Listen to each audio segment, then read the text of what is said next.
They told us we'd be home before the leaves fell. That's what the propaganda leaflets said, what the officers assured us with those confident, polished smiles back in training. We were the master race, the invincible Wehrmacht, rolling east in a tide of steel and willpower.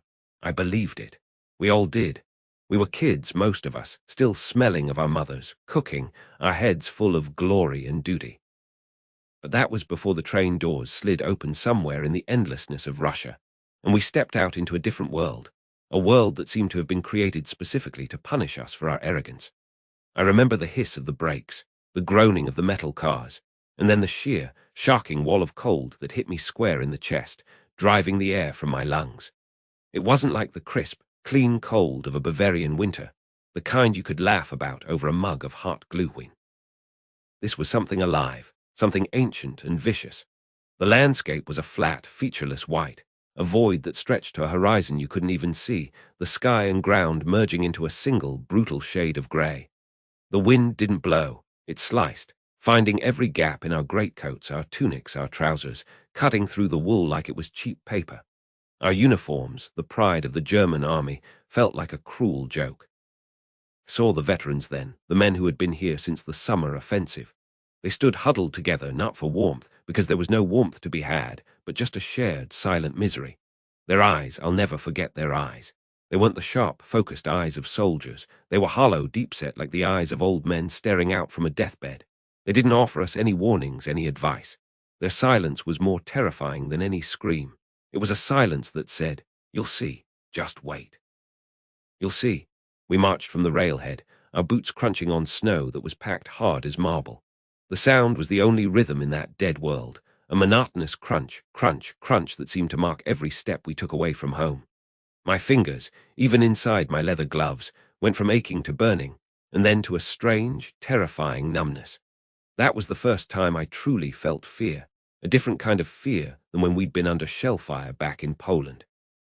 That was a sharp, immediate terror, a loud noise, and the chance of being torn apart. This was a slow, creeping dread that settled deep into your bones. You couldn't fight it. You couldn't shoot at it. It was just there, a constant, grinding pressure that promised to wear you down to nothing. We finally stopped to bivouac in a sparse line of trees that offered little more than a break from the wind, and the order came down to make fires. It sounds so simple, doesn't it? Make a fire. But trying to light a fire with fingers that felt like dead sausages, with wood that was damp and frozen solid, was a special kind of hell. I fumbled with my matchbox, my hands shaking so badly I dropped it into the snow. I scrabbled for it, my heart pounding, a sudden, irrational panic rising in my throat. This little box of matches suddenly felt like the most important thing in the world. My buddy, Carl, a big, gentle kid from Hamburg who had thumbs like sausages, was trying to use his Zündhölzer, striking them against the heel of his boot. I heard the pathetic scratch, scratch, scratch, and then a tiny, sputtering flame that died almost before it was born. The smell of the burnt match head was so faint, so quickly snatched away by the wind. We ended up huddling together, a dozen of us, trying to share the non-existent heat from a pile of wood that refused to burn. That's when I noticed the pain in my toes. It started as a dull ache, like a toothache, but in my feet. I stamped them, I wiggled my toes inside my boots, but the ache just grew, turning into a sharp, stinging sensation. And then, after a while, it just stopped. It went away, replaced by nothing, a complete absence of feeling. I remember feeling a wave of relief. The pain was gone. But then an older corporal, a guy named Steiner who had a scar across his cheek and a perpetual scowl, saw me rubbing my feet. He grabbed my boot and yanked it off.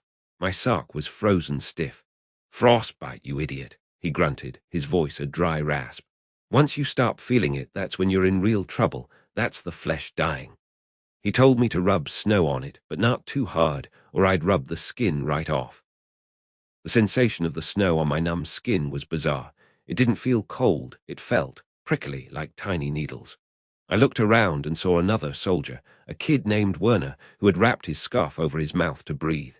His breath had frozen on the wool, a thick layer of ice building up around his lips and nose. He was clawing at it, his eyes wide with panic, a low, guttural sound coming from his throat. The ice was sealing his mouth shut. Steiner rushed over and smashed the ice crust with the butt of his knife, and the kid gasped, sucking in the freezing air in huge, ragged sobs. That image, Werner struggling to breathe because of his own breath, stuck with me. It was so unnatural, so utterly degrading. The cold didn't just attack us, it attacked everything we relied on.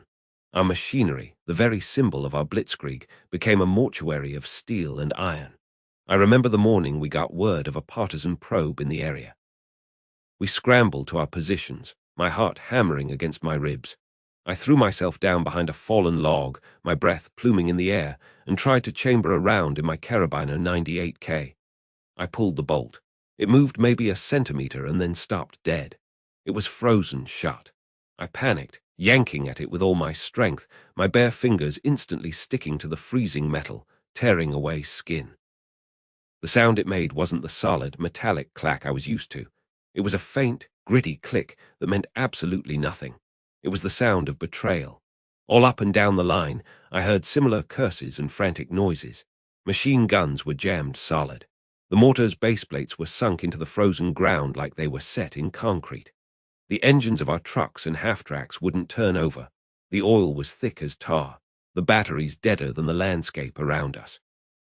We had to light small fires under the oil pans just to have a hope of moving, a desperate, dangerous measure that felt like trying to wake a dead man. Our pride, our technological superiority, was rendered useless by a force as simple as the temperature. Digging a foxhole was another kind of torture. The ground wasn't earth anymore. It was iron. We took turns with the single entrenching tool, swinging it down like a pickaxe, each blow sending a jarring shock up our arms, chipping away a few miserable chunks of frozen dirt. It took hours to dig a hole deep enough to offer a semblance of cover, and by the end, our hands were bleeding, blistered, and frozen.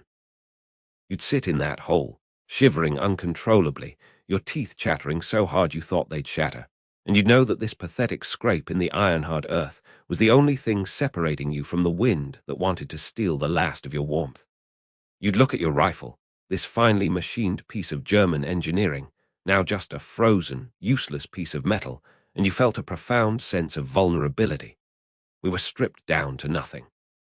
We're just men, fragile bags of flesh and bone, abandoned in a universe of ice. And that's when the new fear really started to set in, a fear more insidious than the fear of battle. We'd hear stories, whispers really, from patrols that had made contact. The Russians, the Ivans, they weren't suffering like we were.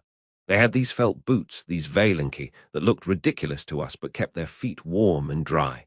They had thick, padded jackets, white camouflage smocks that made them vanish into the snow. They moved through the forests like ghosts, on skis, while we clamped and stumbled through the deep drifts. They knew this land. They were a part of it. We were interlopers, and the land itself was trying to kill us. I started to fear the Russians less as soldiers and more as supernatural beings, elemental forces that could strike from anywhere and then simply disappear. But even that fear was secondary. The real dread came every afternoon as the weak, grey sun began to sink below the tree line. You'd watch it go, and a cold knot would tighten in your stomach that had nothing to do with the temperature. The sound of incoming artillery was terrifying, yes, a whistle, and then the world exploding around you. But it was quick. It was over in a flash, one way or another. The night was a promise of prolonged agony. The temperature would plummet to depths I didn't know were possible, 40, 50 below zero. The cold would seep into your foxhole, it would press down on you, it would steal into your lungs with every breath.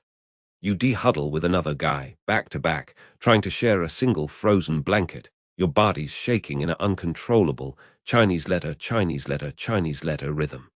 You drift into a half-sleep, a stupor really, and you were never sure if you'd wake up. Men did die in the night, quietly, just freezing to death. You'd try to wake your buddy in the morning and he'd be stiff, his face peaceful, as if he'd just given up and gone to sleep. That was the cruelest part. It wasn't a hero's death. It was just an end, a slow leakage of life. A bullet, a shell fragment that was war. It was honest. It was what we'd been prepared for. This cold was different. It was a thief. It stole your strength, your morale, your hope, and finally it stole your life, not with a bang, but with a silence so profound it hurt your ears. You'd look at your hands, turning black at the fingertips, and you'd know that the enemy wasn't always the man across the field. Sometimes the enemy was the air you breathed, the ground you slept on, the very night itself. And that was a fear that never left you, a coldness that got inside and stayed there long after the war was over. You never forget the hunger. You think it'll be the fear you remember, the whistle of a shell or the rattle of a machine gun, but no, it's the emptiness. It starts as a gnawing in your gut when you wake up, a hollow ache that's sharper than any wound because it never goes away. It's the first thing you think about, and the last thing you feel before a fitful sleep takes you. Your whole world shrinks to the size of your stomach. Strategy, orders, the fatherland. Those are concepts for generals in warm headquarters miles behind the line. For us in the frozen mud of Russia, there was only one objective, one single, all-consuming mission. Find something, anything, to put in your mouth. I'd wake up in the dugout, packed in with my buddies like sardines, the air thick with the smell of damp wool, unwashed bodies, and cold earth.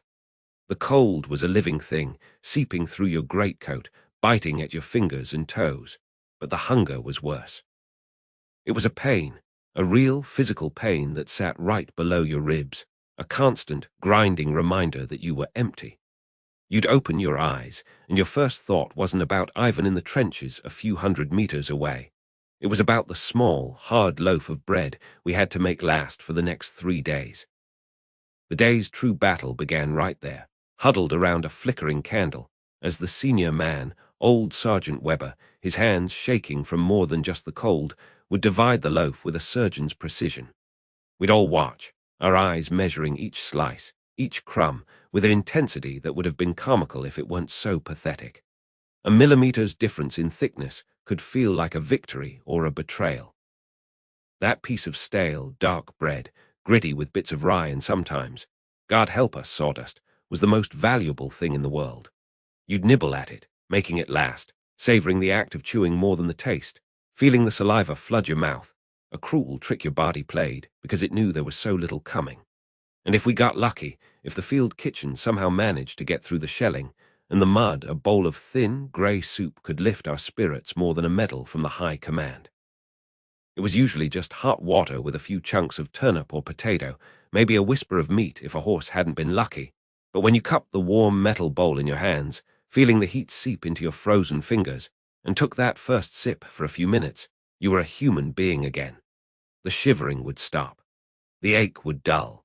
It was a deeper, more fundamental satisfaction than capturing some shell-cratered patch of worthless ground. A full stomach, or even a half-full one, made you believe you might see another sunrise. It was a greater victory than any tactical gain on a map. Everything became about barter. The army-issued cigarettes were currency, more stable than the Reichsmark.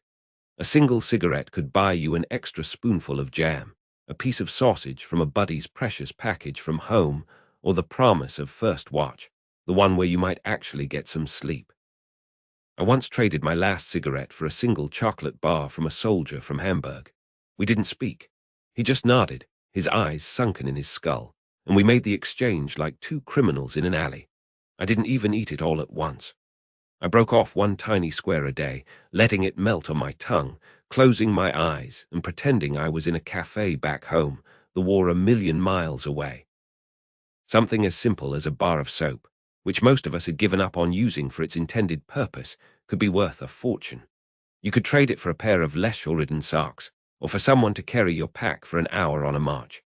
We became a company of merchants, our pockets full of worthless trinkets that, in this new world, were worth their weight in gold.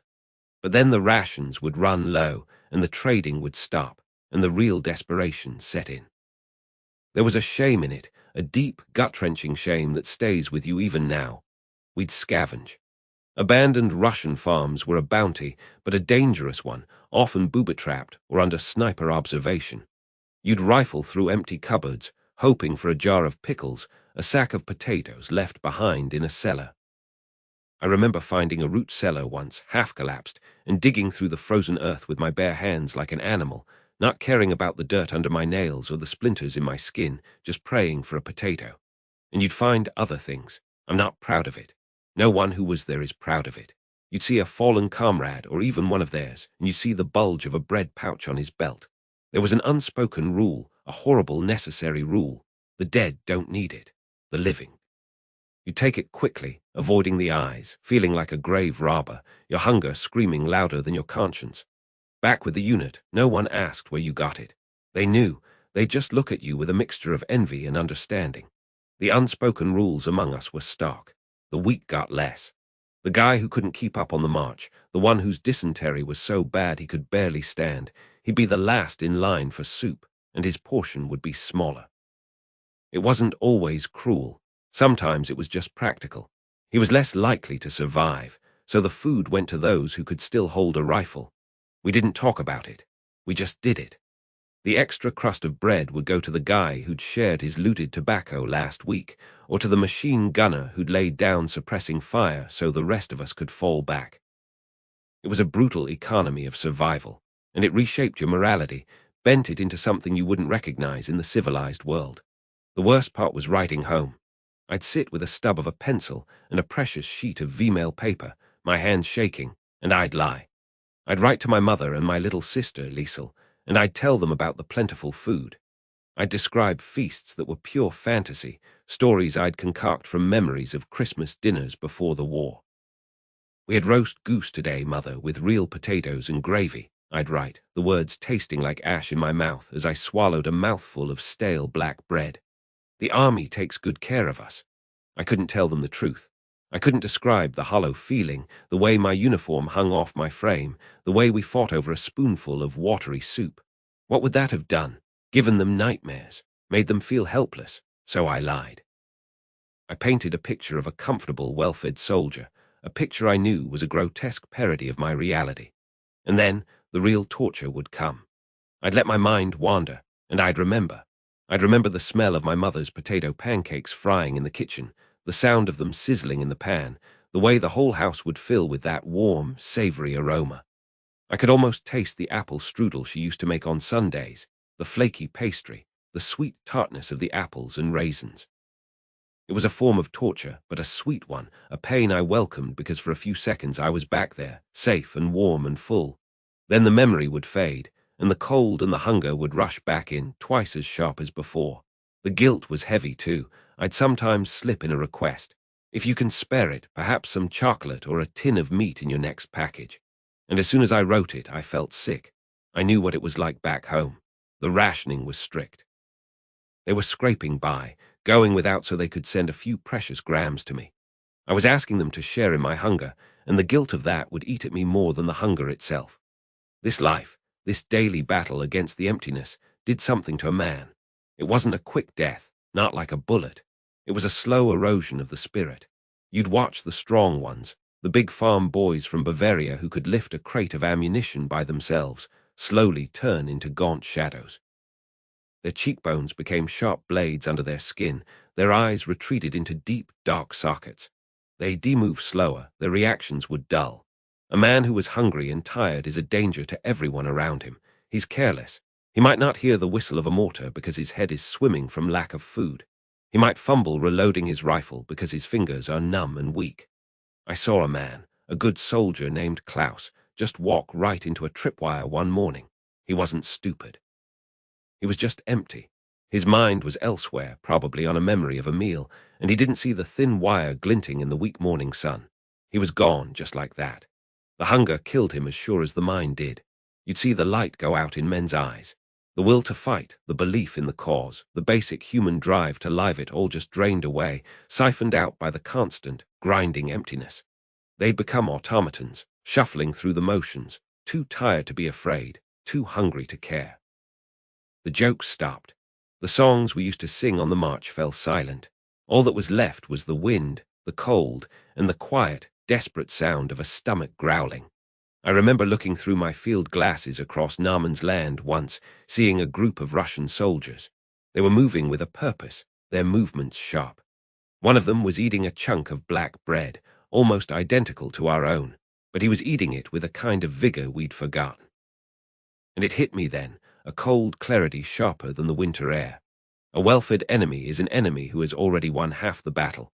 We were ghosts, haunting a frozen wasteland, our bodies and spirits worn down to nothing. They were men, with full bellies and the strength that comes with it. They weren't just fighting for their motherland. They were fighting on a full stomach. And we were just trying to remember what it felt like not to be hungry. The real war wasn't against the Soviet soldiers. It was against the winter, the mud, and the relentless, ever-present hunger that promised to consume us long before a bullet ever found its mark. You want to know what I was really afraid of over there? I'll tell you. It wasn't the Russian guns, not the T-34s, not even the damn Katyushas screaming down on us. Oh, they were bad, don't get me wrong. They could turn a man into pink mist before he could finish a prayer. But they were things you could understand, things you could, in a twisted way, fight back against. You could duck, you could dig your hole deeper, you could fire back and feel like you were doing something. No, the real terror, the thing that got deep inside your bones and squeezed the hope right out of you, was the quiet and the cold, the Russian winter. It was an enemy you couldn't shoot, you couldn't outrun, and it hated us with a pure, silent fury that made men go mad. But it was also the only thing that ever gave us back a piece of our souls, if just for a little while. There were these moments, strange, stolen moments where the war just stopped. And in that stillness, you remembered you were still a man. I remember the first time it happened, this unspoken truce. It was somewhere east of Smolensk, I think. The names all blur together after a while. The fighting had been vicious for days, a real meat grinder. The air was thick with the smell of cordite and burnt earth and, well, something sweet and rotten that we didn't talk about. Then the sky went from grey to a thick, woolly blanket, and the snow started. Not a gentle snowfall, not like back home. This was a blizzard, a real purga as the locals called it. It came down so thick and fast you couldn't see 10 feet in front of your face. The world just dissolved into a swirling white noise. And then the shooting stopped. Not all at once, but it just petered out. What was the point? You couldn't see a damned thing to shoot at. And in that sudden quiet, it was the eeriest thing I'd ever experienced. 1 minute the world was hellfire and thunder, the next nothing. Just the howl of the wind, a lonely, grieving sound that sucked all the other noise out of the world. You could almost forget, just for a second, that there were thousands of men a few hundred meters away who wanted you dead. You'd de-huddle down in your foxhole, pulling your thin greatcoat tight, the wool stiff with ice, and you'd look out across No Man's Land. You'd see them, little pinpricks of orange light flickering in the distance, their campfires, and you knew they were doing the same thing we were, huddling around that pathetic bit of warmth, trying to keep the frostbite from turning their fingers black, thinking about home. They weren't faceless monsters in that moment. They were just men, same as us, trapped in the same frozen hell. You'd see that little fire glow and you'd think, some poor Ivan is boiling a pot of water for tea or trying to dry his socks. It was a dangerous thought, but in that silence it was impossible to avoid. The snow was the great equalizer. It covered our dead and it covered theirs. It fell on our trenches and on theirs, and for a few blessed hours it forced a kind of peace upon us all. And that's when you realized the real war wasn't against the men in the other trench. Oh, that was the job they'd given us, but the real fight, the one that took more men than any bullet, was against the weather itself. The cold was a physical presence, a beast that gnawed at you day and night. Your breath would freeze on your scarf, making it a stiff mask of ice against your face. The grease in your rifle would thicken until the bolt was froze shut, and you'd have to piss on it to get it moving, which was a terrible, desperate gamble. I saw the strangest things during those times. Once, one of our Opel Blitz trucks, a big heavy thing, got itself bogged down in the mud that had suddenly frozen into a ruttled nightmare. The driver and a few guys were heaving and pushing, their boots slipping, their breath coming out in great frantic clouds. It was useless. And then, from the tree line across the way, we saw movement. A couple of Russian soldiers emerged, not with rifles raised, but just walking cautiously. They had a horse-drawn cart that was stuck in the same damn mud, a few hundred yards away. For a full minute, everyone just stood there, staring at each other across the white expanse. Then one of their officers shouted something, a guttural word we didn't understand, and he pointed at our truck, then at his cart, and he made a lifting motion with his arms. It was an hour, maybe more. Germans and Russians, not 10 feet from each other, all of us grunting and straining, putting our shoulders to that damned truck, and then to their damned cart, freeing them one after the other. Not a word was shared that anyone understood, just nods, gestures, the shared language of exhaustion and a common problem. When the cart was free, their officer looked at ours, gave a short, sharp nod, and that was it. They turned and went back to their lines. We went back to ours. Nobody spoke about it afterward. What was there to say? The real enemy that afternoon was the mud, and we'd declared a temporary armistice to fight it. Another time, a young kid from Hamburg, Fritz we called him, stood up on the parapet during a lull, his hands cupped around his mouth, and just yelled into the silence. Cold, sehr cold. Cold, very cold. We all held our breath, expecting a sniper's bullet. But instead, after a moment, a voice came back, thick with accent but clear enough. Da Arschen Kaladno. Yes, very cold. And then a wave of laughter, not mocking but acknowledging, came from both sides. It was just a moment, a tiny cracked window of connection, but in that hell it felt like a miracle. The most sacred of these unspoken rules, the one even the coldest-hearted veteran wouldn't dare break, was for the medics. You'd see them during a lull, the fellas with the red cross on their armbands, from both sides, venturing out into Naaman's land. It was an understood thing. You did not shoot at the medics. That was a line, even there, that most men wouldn't cross. I remember watching one of our sanitäter, a big quiet man named Klaus, run out to a crumpled form in the snow.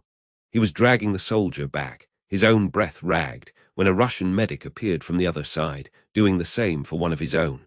They passed within 20 feet of each other. They stopped. For a second, they just looked at each other. Then the Russian nodded toward the body Klaus was dragging, and Klaus nodded back.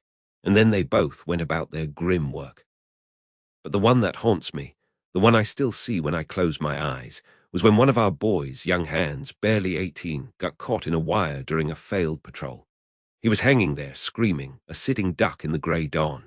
The snipers were quiet, but you knew they were watching. Then a Russian medic stood up, his hands high in the air, holding a bag with a red cross on it. He started walking, slow and deliberate, right out into the open. He walked all the way to Hans. He cut him down, checked his wounds, and then, God help me, he started dragging him back toward our lines. He dragged him right up to the edge of our trench and just left him there, turning around and walking back to his own side. The silence that followed was heavier than any artillery barrage. It was a silence full of shame and awe and a confused kind of gratitude. That Russian had more courage than any of us that day. He knew we could have shot him at any second, but he did it anyway. Those small acts of mercy, they were like a splash of clean water on your filthy soul. They were the only things that reminded you that beneath the uniforms and the mud and the hatred they drilled into us, we were all just men. We bled the same red blood, we felt the same cold, and we all wanted more than anything to go home. But it never lasted. That was the worst part, the bitterness of it. The snow would stop, the wind would die down, the visibility would return, and with it, the war. Some officer would get on the field telephone, orders would come down from some general sitting in a warm dacha 50 miles behind the lines, and the spell would be broken. You'd have to pick up your rifle again, that piece of cold, polished steel that suddenly felt 1,000 pounds heavier. You'd rest your cheek against the stock, and you'd peer through the scope, and you'd see movement in the enemy trench. And your stomach would knot up because you'd remember the guy you saw yesterday, the one struggling with his own frozen boots, the one who waved his arms in frustration at his stuck cart. And you'd have this sickening fear that the man in your crosshairs was him, that you were about to kill the man with whom you'd shared a moment of peace. It made you hesitate, and hesitation gets you killed over there. You had to shove that humanity down, deep into a dark corner of yourself, and become a machine again. You had to forget the shared nod, the shouted word about the cold, the sight of the medics doing God's work. You had to remember that he was the enemy, and your job was to kill him before he killed you. It hollowed you out. It made you feel less than human. We clung to those fleeting truces, those quiet moments, because they were the only things that proved we weren't monsters. They were like finding a single dry match in a flooded trench. Precious. Tiny, fragile spark that reminded you that a world without the screaming of shells still existed somewhere. We weren't fighting for the fatherland in those moments. We weren't fighting for Hitler or for anything grand. We were just a bunch of freezing, terrified boys trying to survive another day and recognizing the same desperate want for life in the eyes of the enemy. That's the truth they don't put in the history books. The fear of the cold was worse than the bullets, yes, but the moments the cold gave us. Those were the only things that kept some of us sane. They were the only things that allowed us to come home and look at ourselves in the mirror again. You asked what I feared most. It was the winter. But in a way I still don't fully understand, it was also the only thing that saved me. They sent us another one today. I saw him coming down the line, being led by the sergeant, and my stomach just sank. Not because I didn't want to see a new face, but because of the face it was. So damn young. Clean uniform, still had a crease in it, can you believe that? A crease. His helmet was strapped tight, not scuffed and dulled by mud and grit like ours, but shiny, almost like a toy.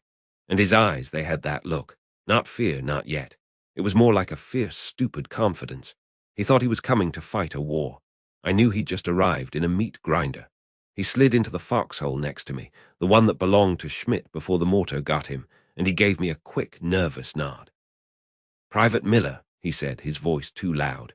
I just grunted. "Keep your voice down, kid. Snipers love a fresh voice." That was the first lesson. He looked startled, then nodded, his confidence cracking just a little. And right then I felt it, that old, tired feeling. The urge to take this boy, this child who probably lied about his age to get here, and throw him on the next truck heading west. And the other urge, stronger, heavier, the need to break him. To shatter every single one of his illusions, not to be cruel, but because it was the only way he might live to see his next birthday. I looked at his smooth cheeks, no trace of a beard, and I saw myself, what feels like 100 years ago. I saw Becker and Johansson, the two I shared a train car with, full of jokes and bravado. Becker thought his sharp shooting badge from Basic would make him a hero.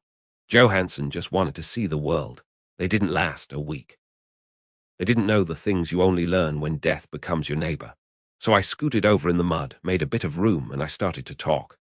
I didn't know his name yet, didn't need to. He was just another kid who needed to learn. First thing, look at your boots. Not just a glance, I mean really look. Are they caked in mud? Is the leather wet? You feel that dampness creeping in. That's your enemy. More than any Russian out there in the white. A bullet, it's quick. You might not even hear it. Trench foot. That's a slow, rotting agony. I've seen men, tough men, screaming like babies when the medics had to cut their boots off, their feet swollen and white, the skin peeling off like a rotten potato. Gangrene sets in, and then it's the field hospital, and if you're lucky, you lose a foot. If you're not, you die from the fever, shivering and alone thousands of miles from home. So you take care of your feet like they're your children.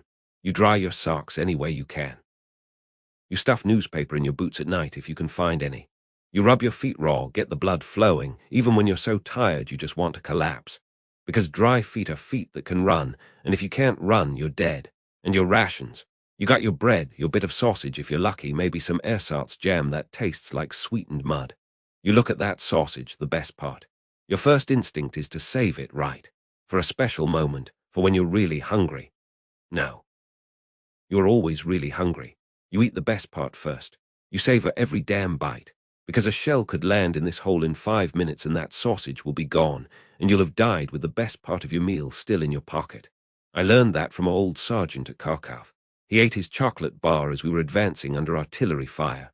I asked him why, and he just smiled this sad smile and said, "I don't want to die with unused pleasures, kid." He died an hour later. He died with chocolate on his tongue, not in his pack. And this hole we're sitting in. You think this is deep enough? It's not. When you think you've dug deep enough, dig another foot. When your arms are shaking and your back feels like it's going to break, you dig another 6 inches. Exhaustion is a temporary thing. Shrapnel is permanent. A shallow foxhole is a grave you dig for yourself. I remember digging one outside a burned-out village. The ground was frozen solid. It was like trying to dig through iron. My hands were bleeding, blisters on top of blisters. I just wanted to quit, to curl up and sleep. But then I heard the whistle, the one that freezes your blood, and I scrambled down as deep as I could. The world exploded. Dirt and snow rained down on me. When it was over, the man in the next hole, he wasn't so diligent. He'd only scraped out a shallow depression. There wasn't enough left of him to fill a helmet. So you dig. You dig until you hit China if you have to. Just you and the earth, and that hole is the only thing in the whole world that loves you back. But it's not just about the body. The body can take a surprising amount of punishment. It's the mind that breaks first. You have to find little corners of peace, moments that belong only to you. For me, it was this photograph. Not of a girl, I didn't have one. It was of my mother's kitchen table. Right before I left, she was rolling dough for strudel, the flour dusting the old wooden table like a light snow.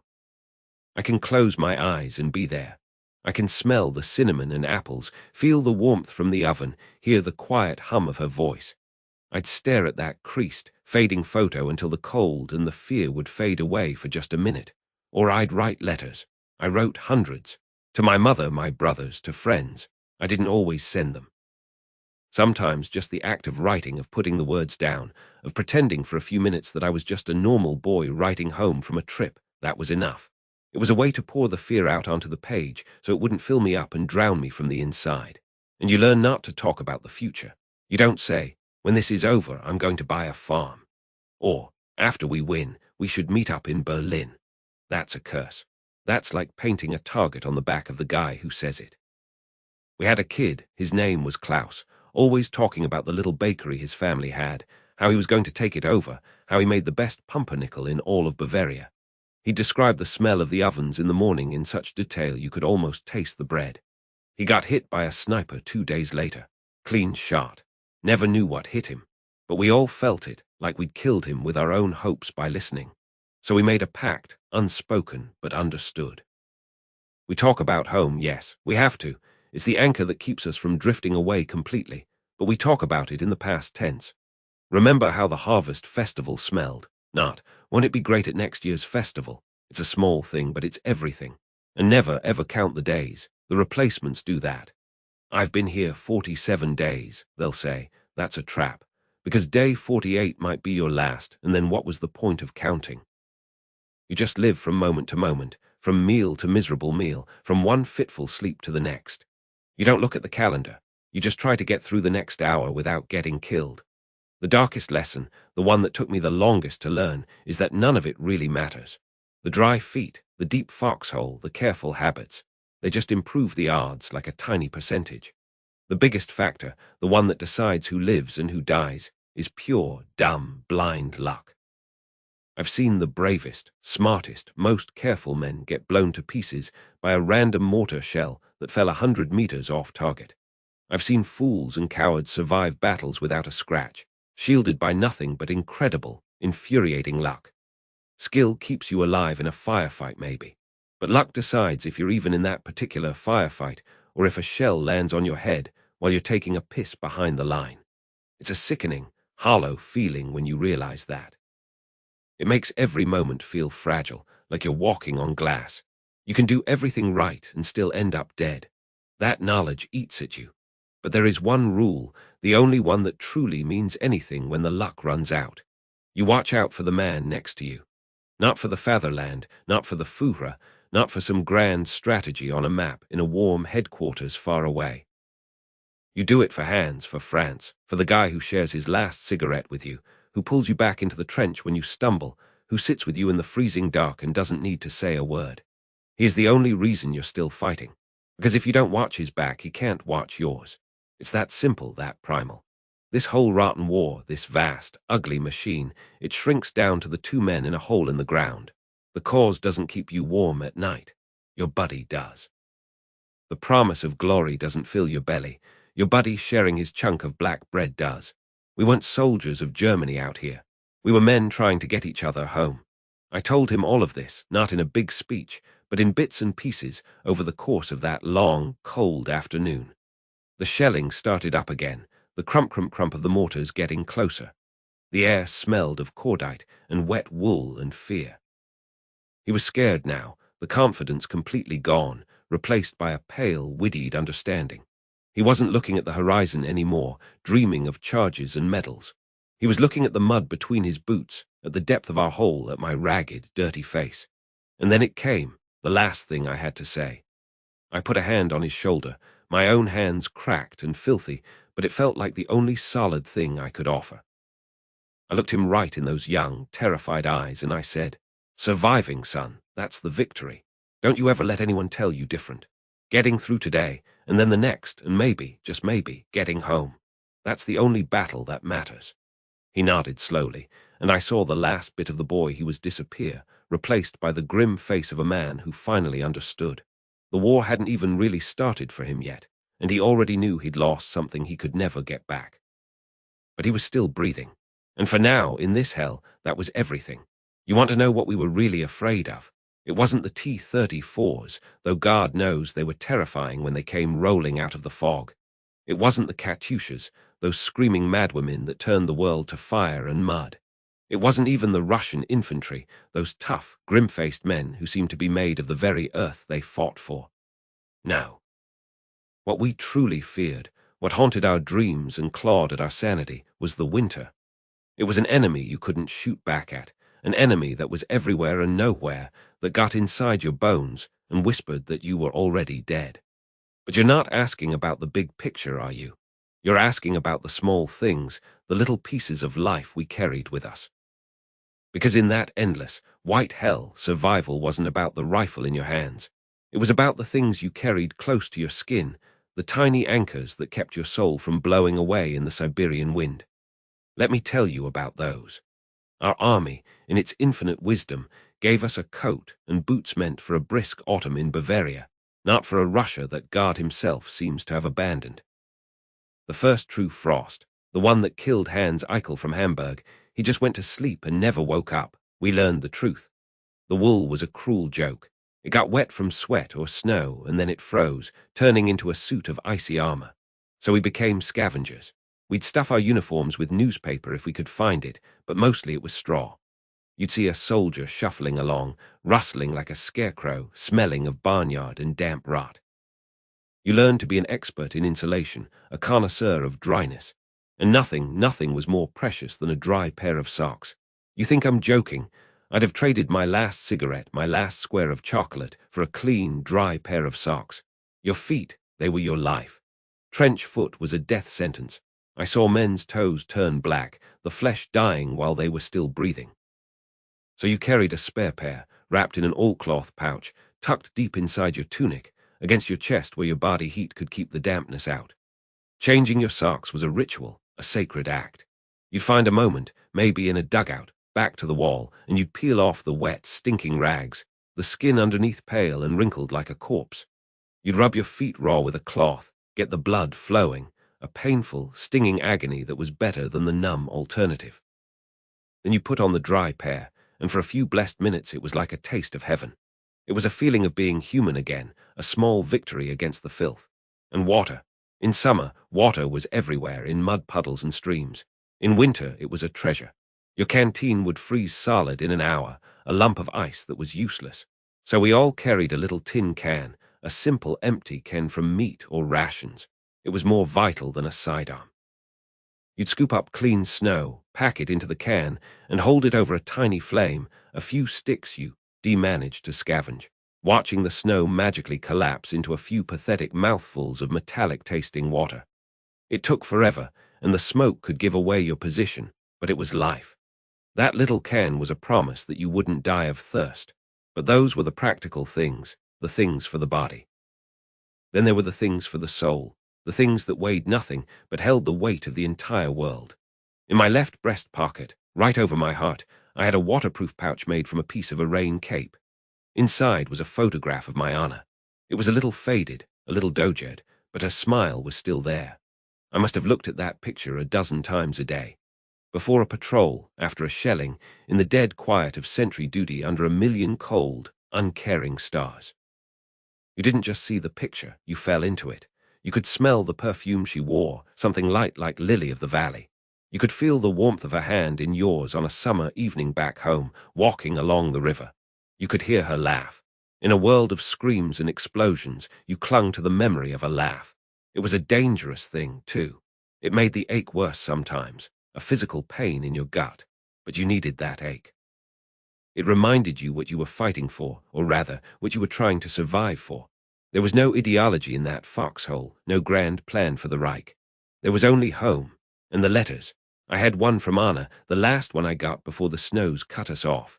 The paper was soft as cloth from being folded and refolded.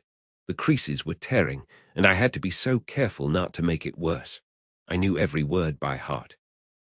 She talked about trivial things, how her mother's apple tree had a good yield, how our dog, Kaiser, had chased the postman, how she missed me. I could recite it to you now. You'd see men reading their letters, their lips moving silently, a small, private smile touching their faces for just a second. It was like a prayer. And then there was my lucky piece. A simple, smooth stone from the shore of the Bodensee where I'd proposed to her. It was grey and unremarkable, but it was warm from her hand when she gave it to me at the station. "For luck," she'd said, her voice trembling. Before I went over the top, my fingers would find that stone in my pocket, rolling it over and over, feeling its smoothness. It was a tangible piece of a better world, a world of peace and sunlight. It was more comforting than any prayer. Then there were the things we picked up along the way, the tools of our personal war. The army issue can opener was a piece of junk, always breaking. But I had a knife, a beautiful little thing I traded for a pack of French cigarettes with a weary legionnaire during the brief push towards Moscow. It had a bone handle and a blade that locked tight. It opened a can of tainted beef like it was butter. It was my own private victory over the army's incompetence. It was a good knife. And the hat. Ah, the hat.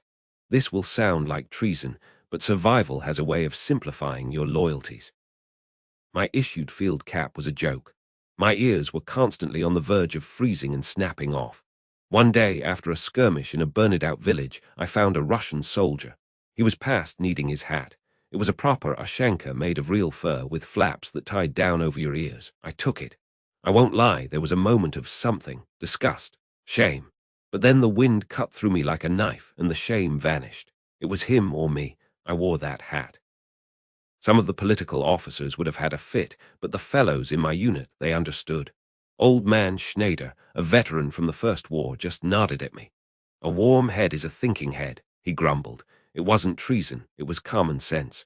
The cold was the real enemy, and you used any weapon you could find against it. And my diary. I started it on a whim, using a tiny pencil I'd salvaged. It wasn't a record of battles and tactics. Who cared about that? It was a record of me, of being alive. I wrote in the tiniest script I could manage to save paper. I wrote about the taste of the awful ersatz coffee, the sound of the wind howling like a banshee across the steppe, the way the frost painted fantastic, cruel patterns on the inside of our bunker walls. I wrote about my buddies, about little Otto, who was only 18 and cried for his mother in his sleep. About grim-faced Sergeant Halls, who shared his last piece of chocolate with me after I took a piece of shrapnel in the leg. I wrote about the emptiness, the vast, terrifying emptiness of Russia. It felt like the edge of the world. I wrote because I needed proof. Proof that amidst all that death, I had thoughts, I had feelings, I existed. If I died, maybe someone would find it, and know that a man named Karl had been here, that he had loved a girl named Anna, and that he had not wanted to die in this frozen wasteland. These items, they had a weight to them, a weight far beyond their physical mass. Losing one was a catastrophe. I remember when Werner, a boy from my village, dropped his photograph of his fiancée. It was during a retreat, a chaotic, miserable slog through a blizzard. The wind snatched it from his numb fingers and whipped it away into the white nothingness. He let out a sound, a kind of strangled sob, and actually started to go after it, like a man chasing his own soul. I had to grab him, yell at him that it was gone, that he'd get himself killed. He just crumpled. He was never the same after that. It was a greater blow than losing a position on a map. It was like losing his compass. And that was the burden, you see. Carrying these reminders of a warm, bright world when you were stuck in a frozen hell. Sometimes, looking at Anna's photograph was pure torture. The gap between that smiling face and the reality of lice and filth and death felt like an unbridgeable chasm. It was easier sometimes to not look, to try and forget, to become just an animal focused on the next step, the next crust of bread. But you couldn't. You had to carry that weight, because without it you were truly lost. If you forgot the smell of fresh bread, the sound of music, the feel of a clean shirt, then the cold would win. It would get inside you, and you become just another frozen corpse, another statistic. Those objects, they were our anchors. They were the fragile, precious things that kept our humanity from freezing solid along with our bodies. They were the reason you would carefully melt snow for water instead of just eating it and giving yourself frostbite in the gut. They were the reason you would painstakingly darn your socks by candlelight. They were the reason you forced your frozen limbs to move one more time, to take one more step. It wasn't for the fatherland. It wasn't for the Führer. It was for the woman in the photograph. It was for the memory of a summer's day.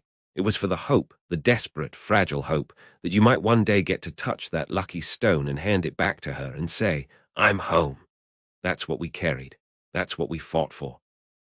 Not flags or glory, but the tiny, essential pieces of a life we prayed we would get to live again. In the end, the Russian winter wasn't just cold, it was a thief of hope. And those small items we carried close were our only defense. They were the difference between a soldier and a corpse. They were everything.